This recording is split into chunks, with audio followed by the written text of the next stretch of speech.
5 beliefs you didn't choose that are running your life. Right now, at least 5 beliefs are steering your decisions, and you didn't choose a single one of them. They were installed before you were old enough to object, and you've been treating them as facts about the world ever since. By the end of this video, you'll be able to name all 5, see exactly where they came from, and start deciding for yourself whether they're actually true. If that sounds like something you need, hit like.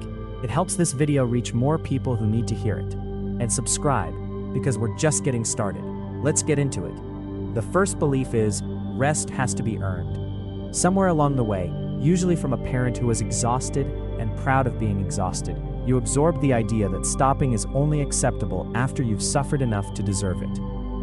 So now, as an adult, even when you have nothing urgent to do, you can't just sit down. You feel guilty. You find something to clean, something to check, something to optimize, because stillness itself feels like an accusation. This isn't a personality trait. It's a rule from a household where love was tied to output, and nobody ever told you the rule expired the day you moved out.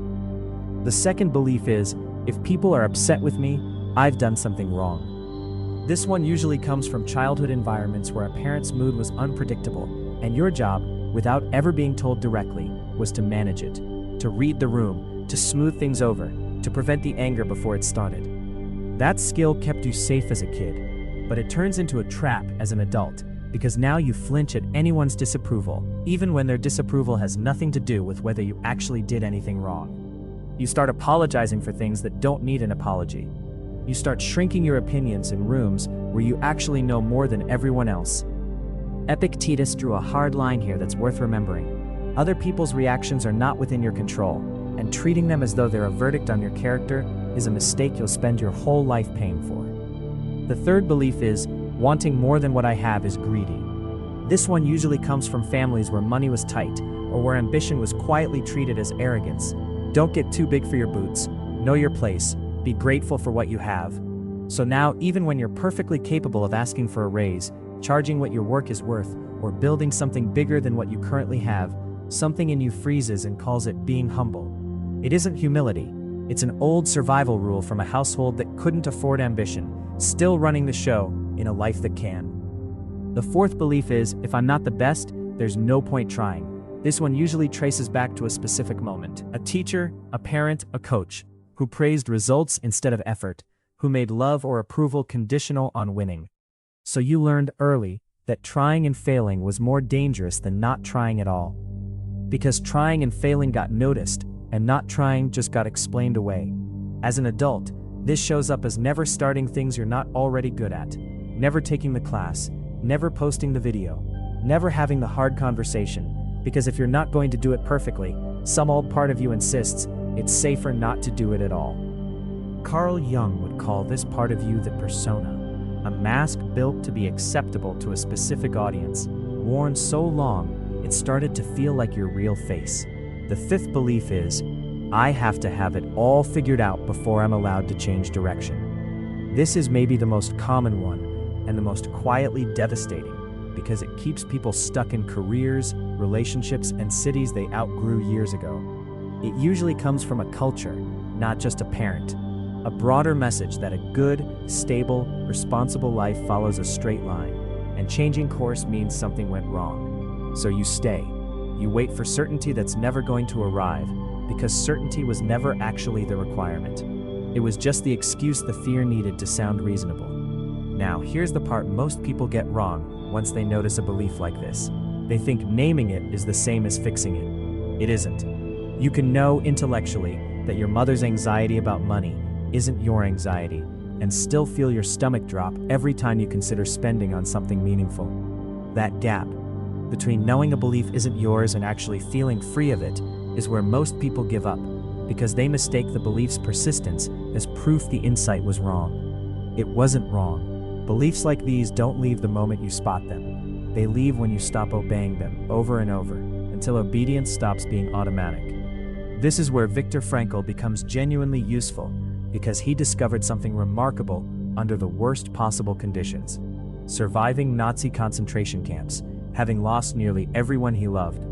He said that between whatever happens to you and how you respond, there is a space, and in that space lives your freedom. If that space survived a concentration camp, it is absolutely still available to you the next time you feel guilty for resting, or flinch at someone's disapproval, or freeze before asking for what you're worth.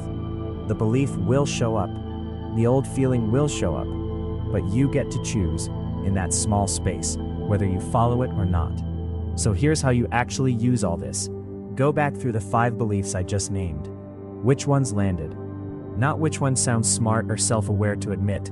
Which ones actually made something in your chest tighten when I said them? That tightness is data. That's the belief still active, still running. For the one that hit hardest, do this. Trace it back.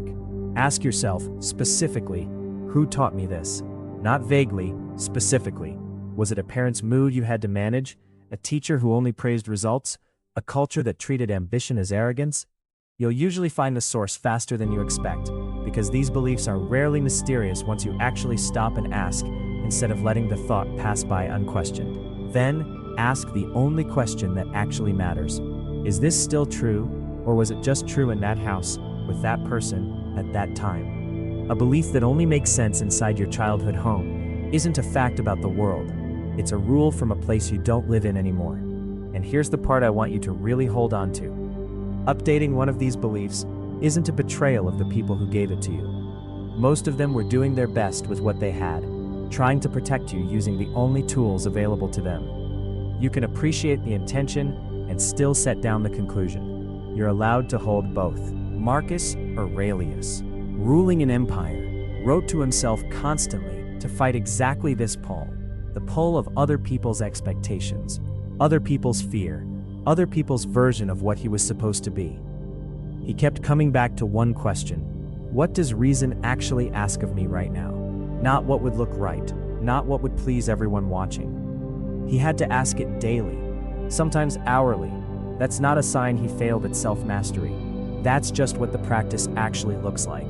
Not a single moment of realization, but a discipline of returning to your own judgment, again and again for the rest of your life. You didn't choose any of these 5 beliefs. Nobody sits a child down and says, here are the rules you'll live by for the next 40 years. Feel free to examine them critically. They were absorbed, not chosen. Which means now, as an adult with the ability to actually examine them, you get to decide for the first time whether they deserve to stay. You are not required to keep running someone else's rule as if it were your own conclusion. You're allowed to look at it honestly, in daylight, and decide for yourself. If one of these 5 hit you harder than the others, tell me which one in the comments. I want to know. And if this helped you see something clearly, subscribe, because there's a lot more of this coming.